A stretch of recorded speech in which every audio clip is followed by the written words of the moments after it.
योगीजी, गॅसचा तुटवडा आहे तो जाणवू लागलेला आहे, काय सध्याची स्थिती आहे?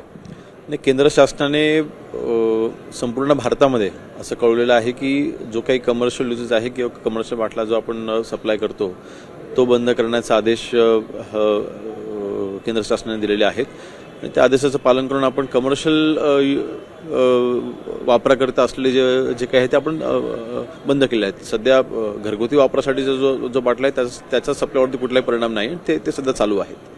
मात्र या कमर्शियल तुम्ही सांगताय तसे बाटले सगळे बंद केल्यामुळे व्यावसायिक असेल, हॉटेल व्यवसाय पूर्णतः बंद झालेला आहे. त्याबरोबर ज्या ठिकाणी स्टील इंडस्ट्री वगैरे ज्या ठिकाणी गॅस लागतो त्यामुळे ते देखील कारखाने आता बंद पडण्याच्या स्थितीमध्ये दिसून येतात. एक्झॅक्ट नाही, अजूनपर्यंत तरी कुठले हॉटेल्स बंद झाले किंवा कुठल्या इंडस्ट्री बंद झाले अशा कुठल्या केसेस समोर नाही आहेत. परंतु जी माहिती आमच्यापर्यंत आहे नक्की त्याच्यामध्ये कमर्शियल युसेसमध्ये कुठल्या यांचे सप्लाय बंद करायची याची जरा स्पष्टता आता आज दिवसभरापर्यंत आपल्याकडे येईल.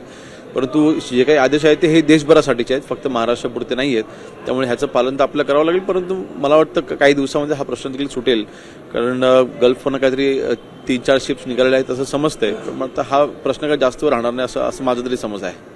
कधीपर्यंत हा सगळा तुम्ही म्हणताय 3-4 दिवसामध्ये, पण मात्र गेल्या काही दिवसांपासून ह्या सगळ्यामुळे कुठेतरी तुटवडा जाणवायला लागलेला आहे सगळ्याच. नाही, शॉर्टेज आता केंद्र शासनाने शेवटी आदेश दिले म्हटल्यानंतर काहीतरी त्याला बेस असेलच. परंतु हा शॉर्टेज जास्त काळ राहणार नाही. ह्याकरता ज्या काही उपाययोजना करायच्या त्या केंद्र सरकार नक्कीच करेल. केंद्र सरकारने सांगितल्यामुळे कुठेतरी आता या जे गॅस प्रकल्प आहे तो बंद केलेला आहे, त्यामुळे आता कधीपर्यंत सुरू होतं हे देखील पाहणं गरजेचं आहे. व्हिडिओ राकेश गणेश कडे, सामटे मराठी, मुंबई.